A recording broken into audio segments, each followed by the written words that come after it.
Rahman Rahim. Alhamdulillahi Rabbil Alameen. Wassalatu wassalamu ala Rasulillah wa ala alihi wa sahbihi ajma'een. Assalamu alaikum wa rahmatullahi wa barakatuh, brothers. We praise Allah subhanahu wa ta'ala and we send blessings and salutations to our beloved Prophet Muhammad sallallahu alayhi wasallam and his family and the Sahaba radiallahu an. May Allah bless us with his mercy and forgive us of our mistakes. Ameen.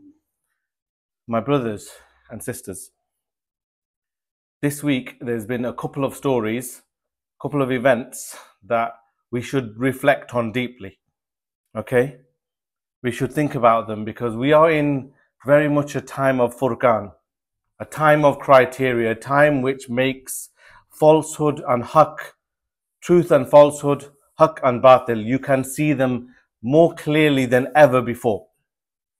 First of all, I will talk about our brother Shaban alOddu, sorry. You would all have seen, because it's been everywhere on every media station, you would have seen there's a 19-year-old brother from Gaza. He studied at the Gaza Al-Azhar University, and that was the university they bombed and destroyed last year in November. One of the things he said, this was from back in March, he said, I used to have big dreams, but the war ruined them. It's taken a toll on me, making me physically and mentally sick. I suffer from depression and hair loss because of the constant trauma we face. Time feels like it has stopped in Gaza, and we're stuck in a never-ending nightmare. He said this in March. Since then, he has been moved from place to place. 5 times he's been displaced. 5 times him and his family, him, his siblings, his mother, his father, 5 times they have moved from place to place as Israel continued to bomb different places and all of Gaza, as we know. The most recent time he was displaced, he was in the tents near the hospital, the Al-Shuhada hospital, and if you've seen the images, he was in one of the tents and he was on an IV drip, and that's when they bombed that and the fires broke out, and we all saw the pictures of him burned to death. We all saw him burned to death with the IV lines still stuck to him. His mother also died at this time. We saw it all because we were witnessing it on various different social media platforms. But it took a while for some of the mainstream media still haven't shown it, but it took a while even for some of the mainstream media had to show it because it was known by everybody. Obviously, things like this have been happening for a year now. There has been many of these occasions, but maybe this was one of the most graphic times. We literally saw someone burned to death trying to move. They couldn't, they were moving their arms and the IV drip is still in their arms. And still we see the language that some of the media uses off the back of things like this. Still we saw in the last week that when they're talking about the soldiers, the Israeli soldiers, they're giving them names. They are saying they're teenagers. They are trying to make us feel sorry, or they're Western people who are watching their media stations. They're trying to make them feel sorry for the ones that are doing the oppressing, the ones that are doing the bombing. But when it is the Muslims, they put in those same titles, those same media titles. Oh, 23 die. Rather than talking about what their names are, that they are human beings, that they are being burned to life. You also saw an example this week on Sky News when one of the reporters, he was talking about a 3-year-old child, a 3-year-old, and they called it a lady, 3-year-old lady. But when it's a Muslim, they're not children. Even at 3 years old, they're a lady. Yet when it's one of the actual soldiers killing people, they have names. They are 19-year-old teenagers.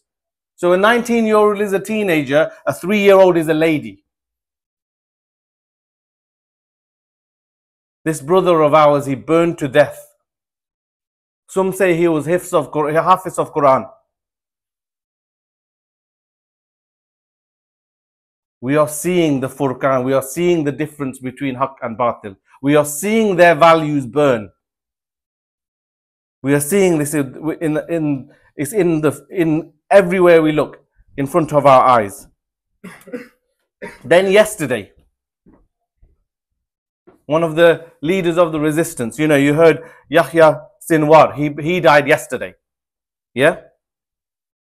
What have they been telling us for months and months? That the resistance, what did they do? What have they been telling us? They've been telling us that the resistance, the fighters, they hide in tunnels. This is what they've been telling us. They're telling us that Yahya Sinwar, apparently they were telling us he was handcuffed to the hostages hiding in tunnels. This is what they tell us. They tell us that the Muslims use human shields. Yeah, what did we? They are so arrogant.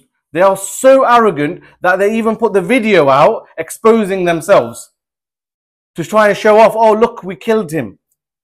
What did the video show? Someone who is fighting on the battlefield, who is out in the open, no civilians. In fact, with his last action, he's throwing something at the drone, be it a gun or a stick or something. When he's injured, wearing the kafaya, he's on the battlefield. This is how Muslims and leaders of Muslims fight, yet they're calling our Muslims cowards when they sit in their hefty towers, pressing buttons, dropping £2,000 bombs on Muslims and civilians. Not just Muslims, just civilians, because many Christians have died as well. So they're the ones calling, saying you use human shields, you're near hospitals and all of these things. Yet last year, just maybe 2 days or so ago, last year, when they bombed the first hospital and they tried to blame it on the groups, the Muslim groups, and people believe them, oh yeah, Israel can't do that, they're not going to bomb a hospital. Since that 1 year now, they've bombed every single hospital in Gaza. And that was just the latest one. And since then, they've bombed hospitals, the university, schools, everything, refugee camps, the lot. And they exposed themselves because all of what they said is constantly becoming false. And all of what the Muslims are saying and have been saying for a long time is people are realizing it is true. So these two events, we should reflect on them. We should reflect deeply because these are examples of truth and falsehood. You know, there was a time, and you will all appreciate this, there was a time where maybe an uncle or someone of mine or of yours maybe would come from Bangladesh, Pakistan, India, Afghanistan. Maybe they came here and they would look at these people and they'd say, oh wow, these Western people, they are so amazing. They drive so nicely. They have traffic lights. Their rules and regulations are so good. We are so backwards. In our countries, we're backwards. They're so forwards. They would look up to them. Why would they look up to them? Oh, their values, they have human rights, they have freedom of speech, all of these things. Rubbish. In 1 year, we've seen all of that destroyed.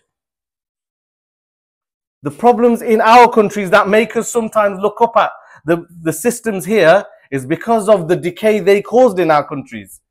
We are seeing the decay of their values. We should never, ever, ever again look up to these Western values. Okay, I'm sure, yes, we are in pain today because we're constantly seeing our brothers and our sisters and children being killed. But really, I want you to reflect because you know what? Sometimes we are short-sighted because we're human beings. We only live 50, 60, 70, 80, less than 100 years. We're all going to be dead in like 50 years. Yeah? Hopefully some of us won't be actually. Some of you are a bit younger. We'll all be dead in 100 years. Yeah? So we look at things in a short time frame. But you know what? The nations, what make them strong are their values. You know, when they had, you know, their industrial revolutions, when they first brought these human rights, Geneva Conventions, all these nice fancy words, when they they actually lived by some of them for a short while, they had some successes. Now they are going against all of them. They are destroying themselves. You know, like the example of a cobweb. Their values are like a cobweb. Yeah, it looks on the outside, it might be some protection, but you can just blow them away. You can just swipe them away and they will be broken. Because, let me give you some examples of why I refer to this. Because even in the likes of America, with the elections coming up, we think that America is so invincible because it's supporting Israel and it's being able to carry on what it's doing. But in the last few months, so many stories of how every single politician has someone with them that is an Israeli, or you've heard of APAC, that is supporting them. And actually, they're not there to help their people. They're there to help a foreign country, a foreign illegal settlement. And the people, I'm talking even non-Muslims, they are starting to realize, wait, they're all of these bloody politicians, they are not there to help us. They're there to fill their pockets and to help Israel or help their foreign policy. And people are finding out. Their own people are questioning their own systems. Their own people are going, why are our politicians always doing stuff for other countries? They're not doing anything for us. Why is every single politician being paid by this Israeli lobby called APAC? This lobby's been around for a long time, by the way. But now everybody's speaking about it. There's only so long they can force the masses. We've seen it in other countries. You know, if you rule with an iron fist, after a while, people, they uprise. And their own people are starting to rise now. And they continue to show their arrogance. What does Allah subhanahu wa ta'ala tell us about this? And this is very important. This is why we do need to do some research. Because Allah subhanahu wa ta'ala says in Surah Al-Hashr, translation, they will not fight you all except within fortified cities or from behind walls. Their violence among themselves is severe. You think they are together, but their hearts are diverse. That is because they are a people who do not reason. You know, we think that America and France and Britain and Israel, these are all got exactly the same thing in mind. They want to do exactly the same thing. There is so much hatred and enmity even between themselves. It's just that at this moment they have a common goal. They now have a common goal in our lands like Lebanon. They're not happy with what is happening in some of the places. But they have lofty towers. They can bomb from the skies. They can drop 2,000-pound bombs. They don't fight like the Muslims who are fighting on the ground, who are willing to sacrifice their lives. Our leaders, like the Prophet sallallahu alaihi wasallam, he fought on the front line. What about these Western leaders? Again, they sit in their fortified towers and they press buttons and it kills innocent people. So we should reflect on this. I'm going to give 10 very quick points because I just want to show the outright hypocrisy of the values that we are talking about. Because if we haven't realized already, they are blatant, but also because how Islam is the value system that corrects all of these problems. So just very quickly, what have we seen? We continue to see these settlements. We actually know the whole of Palestine, this is our land. But obviously I'm just talking about their rules. They say even in their Geneva Convention that the West Bank and Gaza is occupied Palestinian land. Islam says occupying land is forbidden. The Prophet ﷺ says, whoever seizes unlawfully even a handspan of land, Allah will encircle him with it from 7 earths on the day of resurrection. This is the Islamic stance. Since the 1st of October, 18 days now, there has been no food or water going into Gaza. They are starving them to death. This is called the general's plan. This is like a genocidal plan. 18 days, no food or water. And remember, it's not like they had loads of stores of food and water before the 1st of August. No food or water or any aid is going in. This is called collective punishment. This is one of their own rules. Islam says, and cooperate in righteousness and piety. Do not cooperate in sin and aggression. We're even seeing some of our own countries, Muslim nations, cooperate in this sin and aggression. Some of the leaders who are not doing anything. Number 3, indiscriminate bombings. We continue to see this. You know, when they came out, you know, after Iran bombed Israel, they came out going, oh, you didn't achieve anything. Wait there, they bombed military sites. They weren't trying to bomb. So you're comparing, or just because they didn't kill innocent people, that's, oh, they didn't achieve anything. And because you killed innocent people, you're counting your numbers by how many innocent people you killed. This is their metric. Or you didn't achieve anything because you didn't kill any of our innocent people. We don't go out to kill innocent people, because as we know, the Prophet ﷺ tells us that this is not one of the rules of engagement in war. Islam has rules of war, you know, rules of engagement. Islam says you can't kill non-combatants. Someone who isn't fighting, women, children, you can't kill them. You can't indiscriminately bomb. You know, when you drop a bomb, you know, oh, it might kill someone we want to kill, but it'll kill everybody nearby. Allah subhanahu wa ta'ala says that we don't cooperate in these sins. Number 4, it's completely, you know, what they call it, apartheid. So different rules for different people. Islam is completely against this. Islam even protects those non-Muslims, and if there are different rules for them, it's only because of the jizya that we take from them to protect them, to open their eyes to Islam. So they have these systems we're seeing in Israel, where it's one rule for Arabs, one rule for Jews. This goes against their value system, but their value system is rubbish, because if they have a value system, why are you not upholding it when one of your allies is going against it? Because that value system counts for nothing. Look at the Muslims that have been detained, and non-Muslims, but the Muslims that have been detained in Israel. They're being tortured. They're being persecuted. Wait there, yeah, you talk about your hostages. There's thousands of Palestinian hostages that they've held onto and raped and tortured.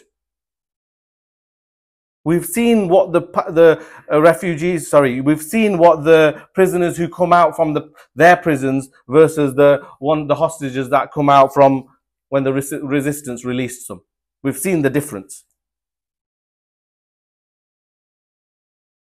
Number 7, the denial of right of return. Again, what does Islam say? So what this is where their own rules go against this. This is why you need to look into why UNRWA was created. Look into why UNRWA, UNWRA, was created. Because the general rule in the world, the international rule is, you know, if you get pushed out of a land, that is your land, you have a right to return. Why are the Palestinians not allowed to go back to their land? That goes against your system. In Islam, this is not allowed. Allah subhanahu wa ta'ala says, and expel them from where they have expelled you. Because that's your land. You can go back there. Islam has rights.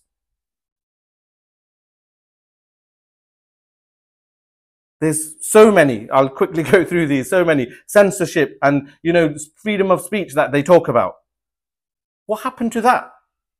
So your media stations can continue to preach falsehoods, yet when someone wants to say the truth, there's at least 3 prominent journalists in the UK that have had all their equipment taken off them, non-Muslims, when they're speaking the truth about the situation, but they don't want them to speak. In fact, they went to court recently, and the court themselves said, actually, this position is a valid position, going against the Zionists. There was a time you would have called it anti-Semitic, but now they even said, actually, this position is a valid position. Some truth coming out of their false system. Last 2, indiscriminate killing of children. We know what Allah subhanahu wa ta'ala says. Obviously, you can't kill non-combatants and innocent people, But the worst crime you can commit is killing a child. And these lot do it out of policy. Just watch some of the videos about the doctors and nurses who have gone from Gaza and spoken in the international forum and said, we are seeing so many sniper shots in children that it can't be by accident. It's intentional. And for them, it's intentional. Why? Because they know the children are the future. So let's shoot them. Let's kill them so that they can't grow up to be future people that will go against us. I could give hundreds. I'll give the last one, using of white phosphorus. So when they are allowed to drop depleted uranium in the likes of Iraq and white phosphorus now in Gaza and all of these chemicals that are supposedly banned internationally is fine. As soon as one of the Muslim countries even does a legitimate bombing back, all of a sudden it's completely, oh, look at Iran, look at this country, look at the Yemenis, all of this. So your country is allowed to defend itself, your allies are allowed to defend itself, but Muslims are not allowed to defend themselves. That's basically what they're saying. So my brothers, why have I mentioned all of these things? Because it's only a matter of time. They've exposed themselves completely. And what has happened the whole time, Islam, when you look at every one of these, would not allow it to happen. The Islamic rules are consistent. The Islamic rules are there. But sadly, we don't have a nation, a country in the world today that implements the Islamic system correctly. But that doesn't mean that we as Muslims don't carry those values. We are the ones, anytime they come to us and say, oh yeah, we've got this value, we got that value, you can tell them in their face that we've seen your values. They don't apply. They don't apply at all unless you want to oppress someone. They're gone. These are our Islamic values, the ones that you are stopping us from implementing. And like I said in the middle, the wealth of a nation is based on the values it carries. Those, right now you think, okay, we're not achieving anything with those values. But that's because we're looking at everything in a short term. How long have America been a superpower? Less than 100 years? How long was Islam a dominant superpower on the earth? More than 1,000 years? Hundreds and hundreds of years? So why are we looking so short term? Why aren't we going, our values are sublime? Muslims, I'm still not saying Muslims are sublime. Our values, Islam is sublime, has all of the values to knock out all of these issues we're seeing in the world. Every single one. At a time when theirs is being exposed for being fake, for being like a cobweb that you can just go, doesn't stand for anything. But our values are not like that. And that's why we know Allah subhanahu wa ta'ala is the best of planners, and He's exposing it. Even to their own populations. That's why more people are becoming Muslim. More people are going, wait, these systems, they're not right for us. More people are questioning them. So like we said last week, they've buried their values in Gaza. And then I'll leave you with one final verse of the Quran and what Allah subhanahu wa ta'ala says. And this is really helps all the time for me. Is in Surah Ibrahim. Allah subhanahu wa ta'ala says, do not think, O Prophet, that Allah is unaware of what the wrongdoers do. He only delays them until a day when their eyes will stare in horror. Ya Allah, accept our martyrs. Amen. Continue to expose falsehood. Keep us on haqq and make Islam victorious through our actions, and forgive us of our shortcomings. Ameen. أقول قولي هذا واستغفر الله ولسائر المسلمين فاستغفروه إنه الغفور الرحيم.